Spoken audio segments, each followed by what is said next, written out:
eh, kemudian merespon revisi dari reviewer atau editor. Nah, ini materi yang sangat bagus. Jadi ini kenapa saya bilang bagus? Karena ini pengalaman pengalaman pribadi juga sebenarnya. Sebelum saya dapat materi ini, saya sering frustasi, katakanlah, langsung kena efek psikologi ketika dapat revisi dari reviewer, apalagi jurnal-jurnal SSCI, itu biasanya 2 halaman, 3 halaman, dan itu tanpa spasi seperti itu, spasi satu gitu loh. Jadi dia kayak bukan ngerevisi artikel kita, tapi seolah-olah dia kayak nulis artikel baru gitu. Jadi teman-teman bisa bayangkan dia ngerevisi paper, tapi kayak nulis paper baru gitu. Jadi habis-habisan dia ngerevisi paper kita. Nah, sebelum saya dapat materi ini, saya sering, oh udahlah nih, nggak usah direvisi. Direvisi pun kayaknya ini bakal auto reject lagi ketika disubmit gitu ya. Dan itu memang kejadian gitu, karena nggak serius ngerevisinya. Pengen cepat selesai, sekali duduk pengen langsung submit lagi gitu loh, hasil revisi. Dan ternyata itu salah. Dan saya nggak menemukan materi, oh selama ini saya nggak ketemukan materi itu, gimana sih ngerespon revisi reviewer. Ternyata ada ilmunya juga seperti itu teman-teman. Nah di MIS Quarterly Workshop ini, ada beberapa poin yang mereka highlight di sini. Pertama itu adalah disebut dengan first revision. Misalkan ke submit, kemudian 2 bulan atau 3 bulan atau 4 bulan kemudian kita dapat revisi pertama kita nih dari editor. Teman-teman jangan langsung, sorry saya mau ganti handset dulu.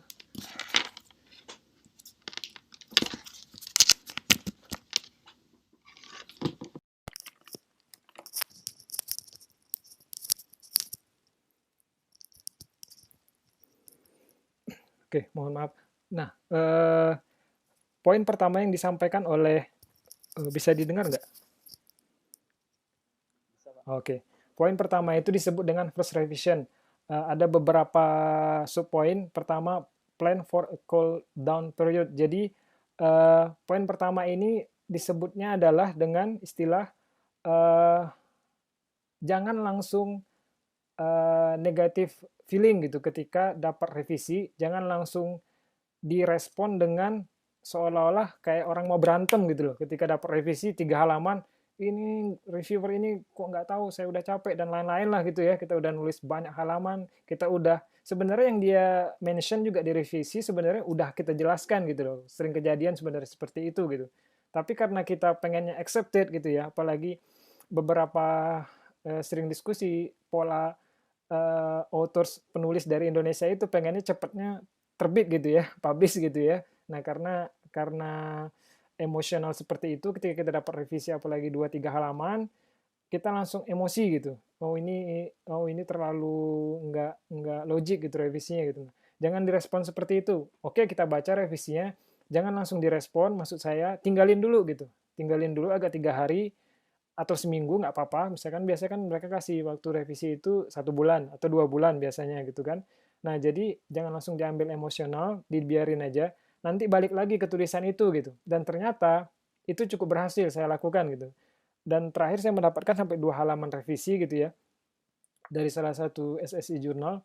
Eh, Ternyata sangat bermanfaat ketika kita dapat revisi, kita nggak langsung nganggap bahwa oh ini susah ya, ini enggak gitu. Ya udah nggak apa-apa gitu. Jadi dibiarkan aja. Nanti kita balik lagi baru kita baca poin per poinnya. Oh ini yang dimau dari poin pertama, ini yang dimau reviewer. Poin kedua reviewernya mau kayak gini. Poin ketiga baru reviewer gini. Jadi setelah setelah kita diamin seminggu, baru kita mulai highlight gitu. Kita tandai, kita kita warna-warnai, kemudian ini pengennya reviewer maunya kayak gini, reviewer ini pengennya maunya kayak gini. Kemudian baru kita revisi, 3 hari kemudian kita kembali lagi baru. Jadi diangsur seperti itu gitu. Jadi jangan langsung dianggap sesuatu yang oh ini buruk kali ya tulisan saya seperti itu gitu. Kemudian ada juga yang disebut mereka berdasarkan MIS Quarterly Workshop ini develop a holistic understanding of the feedback. Jadi ternyata kita juga perlu nge-design, nge-mapping apa sih yang dimau sebenarnya dari reviewer 1, reviewer 2 atau sampai 4 gitu ya. Misalkan reviewer 1 maunya ke arah A, misalkan reviewer 2 maunya ke arah B. Tahu-tahu reviewer 3 juga maunya ke arah A, reviewer 4 maunya ke arah B. Jadi ternyata dari 4 reviewer ini mereka cuma mau 2 sebenarnya gitu. Cuman cara mereka menyampaikan bahasa itu ada yang sangat panjang 2 3 paragraf, tapi intinya cuma 1 paragraf. Ada yang kadang cuman pendek gitu ya, cuman satu paragraf atau setengah paragraf gitu ya. Tapi maunya panjang gitu ya. Nah, itu yang perlu kita petakan gitu. Oh, ternyata setelah kita petakan, reviewer 1 dan 3 maunya sama, reviewer 2 dan 4 maunya sama gitu. Oh, ternyata dari sekian revisi 8, oh ternyata maunya cuma 2 gitu ya. Nah, hal-hal seperti ini yang perlu diperhatikan ketika nge-revisi, jangan langsung dibales, tapi dipetakan dulu gitu. Nah, ini poin yang kedua. Poin yang ketiga adalah eh, setelah kita petakan tadi, kita juga perlu membuat alternatif bagaimana sih kita ngerespon gitu. Misalkan reviewer 1 maunya maunya yang bagian introduction ditambahin lagi gitu. Sementara reviewer 2 maunya oh ini terlalu panjang gitu ya. Nah, jadi kita perlu nge-address, ngerespon dengan jalur-jalur yang perlu kita desain juga gitu. Bahkan kita boleh kok ke editor kita email, misalkan editor, ini reviewer 1, reviewer 2 maunya seperti ini, saya bagusnya seperti apa ya gitu. Ini kan kayaknya bertentangan nih reviewer 1 sama reviewer 2, nggak apa-apa. Jadi reviewer sebenarnya, editor sebenarnya di situ sebagai wasit juga sebenarnya kalau dalam main pertandingan bola gitu. Jadi kita bisa bertanya, apalagi sekarang kan kalau dalam bola itu kan sudah ada VAR-nya gitu, VR-nya gitu. Jadi kita bisa ngelihat editor itu maunya seperti apa, reviewer itu maunya seperti apa berdasarkan diskusi kita sama editor. Nanti editor menyarankan, oh kamu ambilnya seperti ini aja, jangan jangan direspon dua-duanya, nanti akan berlawanan hasilnya gitu. Nah seperti itu. Setelah kita ngepetain semua, kita perlu juga ternyata mengevaluasi pilihan-pilihan jalur yang telah kita pilih tadi gitu. Nah, kalau kita pakai jalur ini, bagaimana ya kira-kira reviewernya nanggepin? Kalau pakai jalur ini, gimana ya kira-kira reviewernya ngerespon? Jadi ternyata setiap pilihan kita juga punya impact gitu kepada reviewer. Sesekali kita juga perlu memposisikan diri tidak sebagai penulis, tapi sebagai reviewer gitu. Jadi ketika kita ngerevisi, selesai nih, udah diamin dulu selama seminggu, misalkan 3 hari gitu, kerjakan yang lain gitu, atau lagi nulis yang lain, lanjut aja dulu yang lain, nggak ada masalah. Kalau saya tipenya seperti itu gitu. Jadi nanti ketika kita kembali ke tulisan, kita mungkin bisa memposisikan diri situ sebagai reviewer. Oh ini kayaknya kalau saya sebagai reviewer saya belum puas nih. Kayaknya ada bagian satu kalimat yang nggak tercukupi gitu. Atau oh ini ternyata berlebihan nih. Udah dihapus aja gitu. Nah kemudian yang tahap terakhir kita bisa juga meminta saran dari teman penulis lain atau co-authorsnya di situ siapa saja gitu atau kepada senior kita yang sudah punya terbitan banyak gitu. Jadi kita juga bisa meminta pendapat teman-teman sebelum submit paper yang sudah direvisi gitu, sebelum kita submit. Ini gimana sih kira-kira ini udah kejawab nggak dari permintaan reviewer dan lain-lain gitu. Nah kemudian menulis respon ke reviewer itu juga sebagai conversation yang formal gitu. Jadi tidak hanya menanggapi misalkan reviewer minta ini di structure-nya nggak pas nih, format penulisannya nggak pas gini.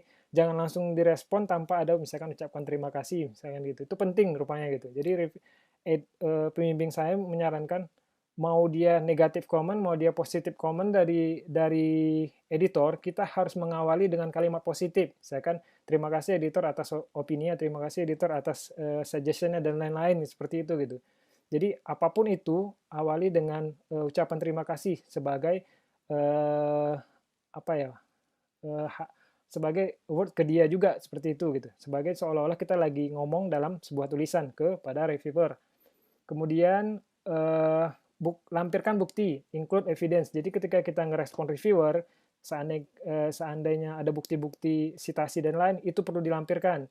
Jadi ada halaman page khusus nanti satu halaman, satu file Word yang itu kita menjelaskan komunikasi kita kepada reviewer. Jadi setiap misalkan ada 10 poin, jadi dalam satu file itu 10 poin kita address gitu. Ini komentar reviewer, ini sebelah kolom kanannya ini revisi dari penulis gitu. Nah, file yang di manuskrip atau di paper itu kita warna-warnai gitu. Oh, ini warna biru untuk respon poin 1. Oh, ini warna merah untuk respon poin 2. Jadi sedemikian rupa gitu. Jadi sehingga ketika reviewer baca itu kelihatan, oh ini si penulis sudah betul-betul maksimal melakukan perbaikan atas tulisan dia.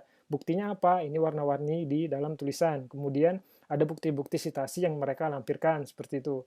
Kemudian ada poin juga penting rupanya, disagree without being disagreeable. Kita boleh sebenarnya tidak setuju dengan pendapat reviewer.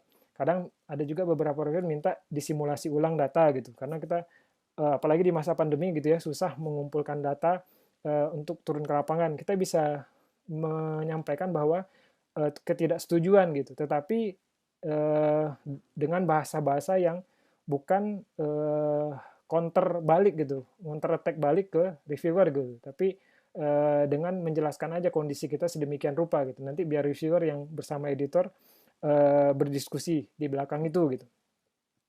Kemudian ini yang terakhir di poin ini, start early, have a timeline. Jadi ini juga kesalahan kita sebenarnya karena behavior kita mengerjakan sesuatu di ujung deadline. Misalkan deadline-nya besok, ya kita kerjakan malam ini gitu, habis-habisan.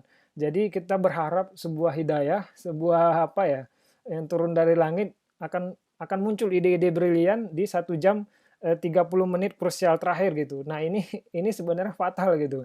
Ini bukan bukan bukan tugas copy paste yang saya dulu lakukan juga dulu gitu ya selama masa S1 gitu ya, ada beberapa mata kuliah yang saya nggak tahu sama sekali ya seperti itu gitu ya. Nah tapi dalam kondisi ini adalah apa ya, research scientific, jadi nggak bisa dilakukan hal seperti itu gitu. Nah makanya kita perlu menjadwalkan aktivitas revisi. Nah ternyata revisi itu perlu disusun agendanya gitu. Hari pertama yang seperti saya sebutkan tadi, saya menandai dulu nih, karena target saya hari ini 2 jam saya duduk, saya hanya untuk menandai. Apakah saya ngerevisi, apakah saya ngerespon nanti, karena saya sudah punya jadwal. 3 hari kemudian baru saya balik, misalkan ada 8 hari pertama, 3 hari kemudian saya respon 2 dulu. Nah di hari berikutnya 3 hari kemudian saya respon lagi 2, sampai akhirnya tinggal seminggu selesai. Nah di 3 hari terakhir sebelum submit itu ada namanya disebut dengan mengalokasikan waktu untuk refining. Jadi untuk memastikan segala sesuatunya sudah mulus gitu. Nah, baru submit gitu. Jadi kita perlu mengalokasikan waktu juga untuk mengecek final revisi kita ini sudah oke apa belum gitu. Karena ketika kita menulis revisi ternyata beda ketika kita sudah selesai gitu. Ketika sudah selesai itu kita plong selama seminggu nggak ada apa-apa, udah kita balik. Kadang kita ngerasa ada yang salah gitu. Nah, seperti itu kira-kira gitu. Nah, mungkin itu Pak Moderator, Pak Endang yang bisa saya share terkait 2 poin ini.